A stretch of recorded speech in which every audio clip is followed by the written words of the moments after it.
கர்த்தருடைய பரிசுத்த நாமத்துக்கு ஸ்தோத்திரம்.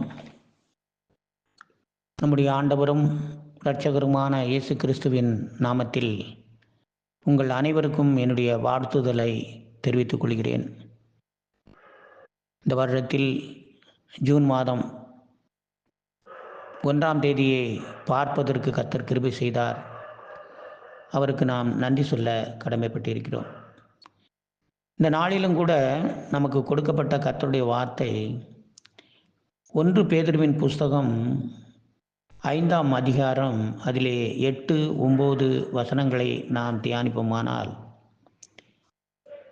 தெளிந்த புத்தியுள்ளவர்களாய் இருங்கள், விழித்திருங்கள், ஏனெனில் உங்கள் எதிராளிகளாகிய பிசாசானவன் கர்ச்சிக்கிற சிங்கம் போல் எவனை விழுங்கலாம் என்று வகை தேடி சுற்றித் திரிகிறான்.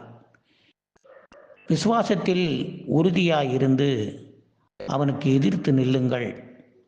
உலகத்தில் உள்ள உங்கள் சகோதரிடத்திலே அப்படிப்பட்ட பாடுகள் நிறைவேறி வருகிறது என்று அறிந்திருக்கிறீர்களே என்று எழுதப்பட்டிருக்கிறது. இந்த வசனத்திலே 4 காரியங்களை நாம் சிந்திக்கலாம். 1, தெளிந்த புத்தியுள்ளவர்களாய் இருக்க வேண்டும்.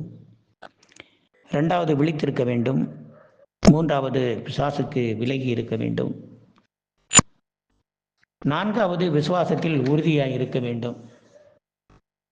1, தெளிந்த புத்தி என்று சொல்லப்படும் போது, நீதிமொழிகளின் புஸ்தகத்திலே அங்கே எழுதப்பட்டிருக்கிறது 4ஆம் அதிகாரம் அதிலே 5ஆம் வசனத்திலே, ஞானத்தை சம்பாதி, புத்தியையும் சம்பாதி, என் வாயின் வார்த்தைகளை மறவாமலும் விட்டு விலகாமலும் இரு என்று அங்கு எழுதப்பட்டிருக்கிறது. நாம் எப்பொழுதும் அங்கே புத்தியோடு நாம் ஜீவிக்க வேண்டும். எதை செய்தாலும் நாம் புத்திமானாய் இருக்க வேண்டும்.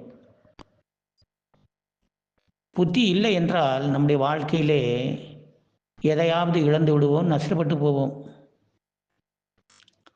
அதைத்தான் 1 ராஜாக்களின் புஸ்தகத்திலே 2ஆம் அதிகாரத்திலே 3ஆம் வசனத்திலே தாவீது தன் மகனாகிய சாலமோனுக்கு சொல்லுகிறார், நீ என்ன செய்தாலும், நீ எங்கே போனாலும் புத்திமானாயிரு என்று சொல்கிறார்.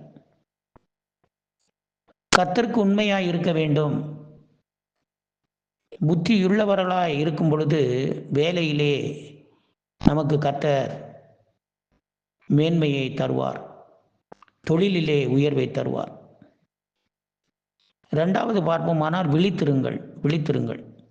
லூக்கா எழுதின சுவிசேஷத்திலே 21ஆம் அதிகாரத்தில் 36ஆம் வசனத்திலே, எப்பொழுதும் ஜெபம் பண்ணி விழித்திருங்கள் என்று சொல்லப்படுகிறது. இதைத்தான் அங்கே மார்க் எழுதின சுவிசேஷத்தில் 14ஆம் அதிகாரத்திலையும் மத்தேயு 26ஆம் அதிகாரத்திலையும் இயேசு சீசர்களை பார்த்து சொன்ன வார்த்தை, விழித்திருந்து ஜெபம் பண்ணுங்கள் என்று. நம்ம எல்லாவற்றிலும் ஜெபம் பண்ண வேண்டும். தேசத்திற்காக நாம் ஜெபம் செய்ய வேண்டும். 3வது பார்ப்போமானால், பிசாசுக்கு விலகி இருங்கள் என்று அங்கு எழுதப்பட்டிருக்கிறது. 1 யோவான் 3:8 பாவம் செய்கிறவன் பிசாசினாலும் அவனுடைய தூண்டுதலினாலும் பாவம் செய்கிறான். பாவத்திற்கு இடம் கொடுக்காதீர்கள். நமக்கு நல்ல மனைவியை கர்த்தர் கொடுத்திருக்கிறார்,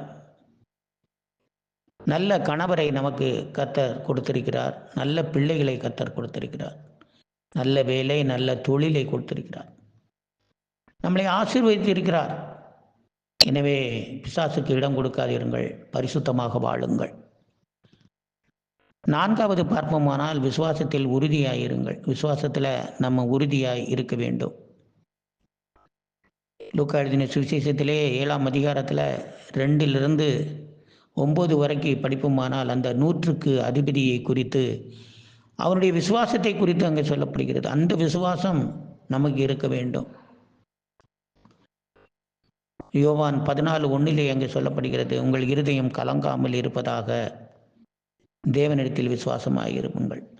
எல்லாவற்றிலும் விசுவாசம் உள்ளவர்களாக இருக்க வேண்டும். இந்த நாட்களிலே நாம் நம்முடைய வாழ்க்கை, விசுவாச வாழ்க்கையிலே முன்னேறி செல்ல வேண்டும்.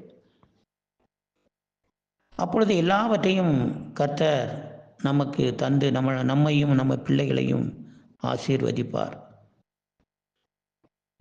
1 தெளிந்த புத்தியுள்ளவர்களாயிருங்கள், 2 விழித்திருங்கள், 3 பிசாசுக்கு விலகி இருங்கள், 4 விசுவாசத்திலே உறுதியாய் இருங்கள் என்று சொல்லப்படுது. கர்த்தர் தாமே இந்த வசனத்தை ஆசீர்வதிப்பாராக. ஆமென்.